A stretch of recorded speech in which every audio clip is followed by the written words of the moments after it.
Yo, what's going on, everybody? It's your boy Northside Plowed with my boy Alex. He's back again. You've been here pretty often, huh? I'm trying. Well, with format changes and everything, and you're really going out here and hitting these events and going crazy with it. But sadly, you've been here for the last two videos, which were the Pirelli, combos and deck profiles and all that stuff. But BANLIST came, which we all wanted it, but we didn't want this. Your deck kind of got hit. Yeah, I mean, it's sad. I understand. What's kind of cool about it is with Pirelli being dead, that was definitely going to be a tier 1 deck, might have been seen everywhere. Now we're kind of into this weird limbo situation where almost every deck is kind of like at the same weak power. When you look at the format, you would think, Labyrinth or Branded is going to be the best deck, but really all the decks are kind of equal in power. There's really no real top of the line deck right now, at least in my opinion. And I kind of truly feel like that. The list is still a little fresh, and especially at locals, we had a 30-man locals over at Panda's Paradise. Shout them out. And but we saw a lot of variety out there. You know what I mean? Of course, we saw traps. Of course, we saw. There's actually 5 flu players out there. It gets, horrible. Especially whenever a list comes out and people don't know what to play, you're going to see those type of things. And you also see some decks coming back. And you're coming back here with a deck that we've known for, I guess, the past year. And there's a little bit of spice into it. So what did you play? So I played Lytron Spright. Spright in particular has a lot of variants right now. I'm not sure exactly which one's the best variant. You have Tri-Brigade Spright, you have Runic Lytron Spright, Runic Spright, you have just Lytron Spright, which is what I did. You also have Brave Spright. All these different versions have their strengths, they have their weaknesses. I decided that the Lytron Spright was just the best for like my personal play style. I like a lot of mid-range combo decks. This deck in particular was able to take advantage of that playstyle, give me a lot of card advantage, being able to control the game state, as well as like a really cool turn 1 combo that I took advantage of a lot. Yeah. And I'm going to showcase here today as well. Okay, cool. So you went out to a 3v3 this weekend. Who'd you play with? Played with Devin, team captain, and we also recruited John Rivera. He did excellent. He played Sword Soul. We finished 4th at the 3v3. We unfortunately lost in the top cut. Me personally, I went undefeated for the day. I didn't lose any single matches. This deck performed very well. Especially with the new format we're going into Nat season, I think this is a really good kind of like starting point for a lot of people to see what they would like to play for the new format.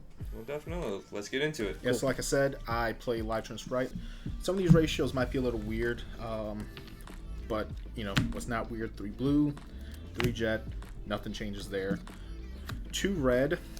With the new format, you don't know what's going to be popular. I feel like 2 red is great for the extenders and being able to have the monster negate.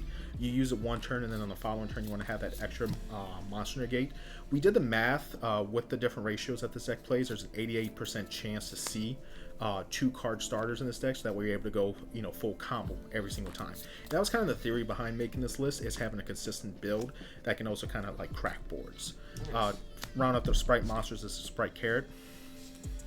Finish up the Spright engine is going to be 2 starter, 1 smashers, and since you're playing the live twin engine, you do play 1 gamma burst, since they're a lot, they're very weak monsters.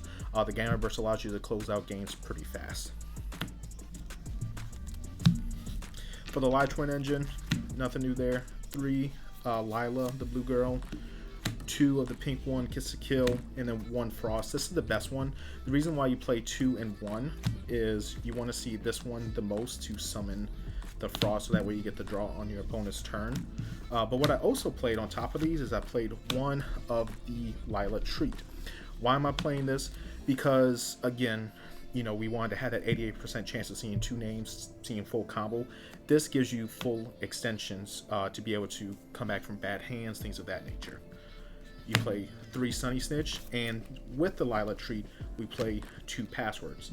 What's cool about this, not only does this get you into the Sunny Snitch, which gets you into pretty much a 1-card starter, if you have the Kiss a Kill and the Lila on the field, whichever names of the variants that you have, you can actually search a monster. So 9 times out of 10, what you're searching are one of these 2, which gives you free extensions on the play. And that's the reason why we play 2 secret passwords. 3 was too much. You would see 2 of them way too often, but 2 is just like the perfect number. The other half of your deck is just other cards. The best card of the day was Enemy Controller. Really? Yeah, this card was insane. Going second There was one game where I was looking at a Rise Art pass, and the only way to out it was to normal summon my monster, and then enemy controller take control of his Rise Art, then attack and then go into Zeus. Many times I would set this on top of other cards that I had, and say in the mirror match, you take the normal summon, you put them on Better Have Starter. This card's just incredible. Definitely the best card for going first. For the hand traps, I only played 2. I did 3 Ash, 3 Imperm. Okay. These are the 2 best hand traps. This because it just destroys Branded, as well as it's pretty rough, if you play Labyrinth. This kind of hurts it a lot. Imperm doesn't play into talents, so these were only 2 hand traps that I played. I know that this deck can play a lot of hand traps, but I just feel like hand traps this format are kind of weak. So with that being said, what I decided to do instead was 3 Evenly in the main. Let's go. 3 Dark Ruler in the main. Let's go. And to round it off, I also played 1 Harpies in the main. Very nice. This was perfect. This was amazing. I broke way too many boards at the tournament, and I was just able to do just a lot. Because this deck has a pretty weak going second ability against a full board. So you take the advantage by breaking the boards with the Dark Ruler and the Evenly. This reminds me of when the last BANLIST happened, where Castillo was the #1 deck of the format. A lot of people were maining Evenly, a lot of people were playing Dark Ruler. You don't know what you expect to see, so it's just safe to do this at the beginning of the format. As the format kind of shapes itself when you see what the best decks are, especially as we get closer to Nats, that can definitely change. Definitely. For the extra deck, this should be, for the most part, standard. There are a few changes I want to make, but we'll cross that bridge later. 3 of the Kiss a Kill. This is the one that draws as well as gets you the popper. With the combo, you go into this more than this one. That's why you play 3 over this one. You also play 1 of the Trouble Sunny. This pretty much closes out games. You're able to attack, tribute, go into the 2 girls, and just close out the game. Then the Honorable Live Twin is going to be Mudcracker. Okay. This card was insane. The amount of times that this card was able to summon the Trouble Sunny as well as the girls to get me to full rotation to combo, it was just way impactful. Now kind of the spice of the deck is not really spice, it's been around for a while, but it was the best part of the deck was the IP and the Nightmare Griffin. Okay. The turn 1 combo that I'm going to show is going to be essentially the Griffin lock and kind of the most optimal way to do that. For the XYZs, obviously 2 Gigantic. I did play the Onibimaru. This card did not come out at all. I don't know what I'm going to change this to, but it's going to be changed into something. Then for the Zeus line, I went with the Mosquito, Downard, and Zeus. Downard was extremely important in testing. The amount of times I wish I had Downard when I wasn't playing it at first was way too many, so I finally decided to go ahead and add it. And there was a time or two where having the Downer for that extra field wipe of Zeus was very impactful. So it's a new format. You don't know what to expect for the most part. So obviously Bystials are going to be really popular to start the format. This is the right ratio, 3 Magnamuts, 1 Druid Swarm. You can make an excuse for Ball Drake, but again, let's see how the format shapes out, see what becomes popular. It's really good against Brand Despia, especially since they just got their counter trap banned. They put in a lot of work and they were great. I did 2 Santa Claus against a Rise Heart. Again, I just Santa Claus the Rise Heart. There was also one match where it was Scareclaw. He made his Link 3 as well as a trap that allows you to do funny stuff if you have the Link 3 on field. So what I did was I Santa Claus his Link 3, then I Harpies his board, and it just won me the game from there. With it being the new format, I expected a lot of back row, so I did 3 Cosmic Cyclones. You definitely want to do 2 of this normally, but like I said, it was just the beginning of the format. I was trying to be safe. It might become a red Resignator, a time card. I'm not sure yet. We'll see how the format shapes out. One reason why I went with Live Twin over Runic was because I could take advantage of this card. With this card, you take Lightning Storm, Dark Ruler to more out the equation for your opponent to being able to break your board. You put them on have-to-have evenly match. And the good thing is, you play Carrot, and you're going to end on Carrot every single time. So the Carrot can take care of the evenly match, and the other cards that they're definitely going to side for you to clear your board are just going to be taken care of with this card. And it was the same logic with the Judgments. If they have the Dark Ruler that you can't respond to with monster effects, you just Judgment it. And these 6 cards were the perfect going first cards for every single time. So here we got a sample hand. We have a lot of Live Twin Engine, and I wanted to kind of showcase, even if you draw a lot of Live Twin Engine, what you can do with it, because it's really not a big deal if you do see a lot of it. So what it is, just follow up for the next turn as well as discard fodder. So what you're going to start with, you're going to start with the Lila. This is going to search your Frost. Frost is always the best one to get out because it gets you to draw on your opponent's turn. From there, what I'm going to actually do is actually activate the Sunny Snitch, which will get me the treat. That way we're not wasting our red. So we'll special summon the treats as we control the Kiss a Kill on field. And then what we're going to do, very important, you leave the pink girl on field. You're going to make Gigantic. Then Gigantic, activate effect. This is where you go into your Light Twin and your Spright engine. So you start with blue, you get Jet.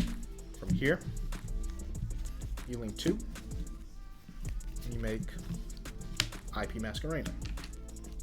Then you special Jet effect, that gets you the starter. And the starter is going to get you the carrot, and you always want to end on carrot every time. From there, what you're going to do is you're going to do the basic Light Twin combo. You're going to link 2, you're going to make Pink Girl. Pink Girl is going to special summon the blue. These two are going to link. You're going to make blue here.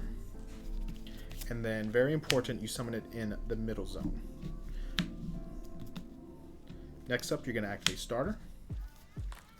And you're going to special summon a carrot in the middle zone underneath. What's important is this one right here, you want to leave open for your Nightmare Griffin. Since we have the red, we're going to go ahead and special summon the red, and we're going to set the enemy controller. So what's going to happen, oh, and you also get a draw off the Kiss. I almost forgot that. So what's going to happen is on your opponent's turn, they're going to do whatever. You have the red negate or the carrot negate, whatever you need, that's more important. But what's going to happen essentially is you're going to do IP, and 9 times out of 10 you're going to do the blue girl because she's the pop you'll be able to get. And in this middle zone right here, you're going to get Nightmare Griffin. What Nightmare Griffin is going to do is going to discard, set a card from grave, so you're going to get your starter back for free. And you're also going to get a draw out of that as well. That's a pretty good draw. So now you have the starter set for next turn. You have the enemy controller set if they try to do anything else. You burn your opponent and gain light points. You can't activate the red because it's not linked, and that's what Nightmare Griffin does is unless cards are linked, they're not going to be able to activate effect. So what's beautiful is the Kiss a Kill will be able to special summon the Lila, and the Lila will get the effect because it links, it points to another monster. And then you go ahead and carrot negate the red, or you can carrot negate the Kiss a Kill, and then special summon back, get another draw during your opponent's turn, whatever it is that you need to be. Or same philosophy, the enemy controller contribute for cost one of your monsters, and just free up that space to get that free draw as well.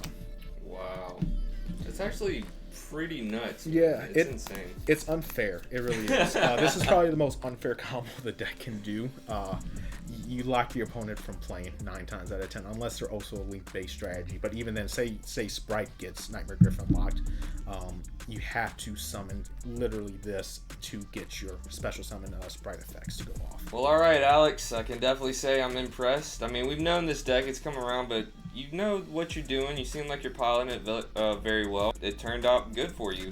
You went undefeated the whole time, and you guys ended up topping the event. So yeah, there's different variants that this deck can be, and I'm excited to test those out to see which one's the best. This one's pretty good.